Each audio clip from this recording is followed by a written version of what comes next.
হাসি, কি রে, কি ব্যাপার? আমাদের সবাইকে একসঙ্গে আসতে বললি যে? ওই দেখ, সেই টেডিম্যান ছেলেটা? হ্যাঁ, সেই দিন না বুঝে কাজটা আমরা ভালো করিনি। চল সবাই মিলে গিয়ে সেলিমের কাছে ক্ষমা চাই। তুই ওর নাম জানলি কি করে? জেনেছি, তোদের কত জানতে হবে না। চল সেলিম। হ্যাঁ বলুন। I love you. কি হলো, নেবে না? ওনার নিলে কি হবে, আমি তো আছি।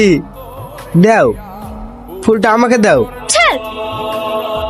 সে টেডি নিয়ে খেলা বয়স তোমার শেষ। হ্যাঁ, এবার থেকে তুমি ভাইয়ের সাথে খেলবা। আরে মামুনি, এটা কি করছো? আশেপাশে পাবলিক দেখলে কি ভাববে? আমি সেলিমকে ভালোবাসি। এই, ও কি বললো শুনতে পেলি না? ও আমাকে ভালোবাসে। এ শালা বলে কি রে?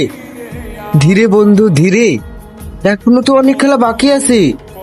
সব সিনেমার ডায়লগ অন্য জায়গায় গিয়ে মারিস, এখানে না। সর।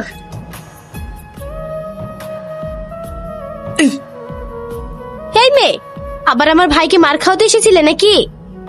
না আপা, আপনি ভুল ভাবছেন। সেদিনের জন্য আমি খুব দুঃখিত। ওই দিন একটু ভুল বোঝাবুঝি হয়েছিল, তাই ওই ঘটনাটা ঘটে গিয়েছিল। তুমি আমাকে ক্ষমা করে দিও। আরে না না, ক্ষমা চাইতে হবে না। এখনকার দিনে মেয়েদেরকে তোমার মতো সাহসী হওয়া উচিত। বাবা, যার জন্য করলাম চুরি সেই বলে চোর? আরে তুই ভুল ভাবছিস। থাক থাক, আমি সব বুঝি। এখন থেকে হবু বইয়ে সাইড নেওয়া হচ্ছে। কি ব্যাপার, কে কার সাইড নিচ্ছে?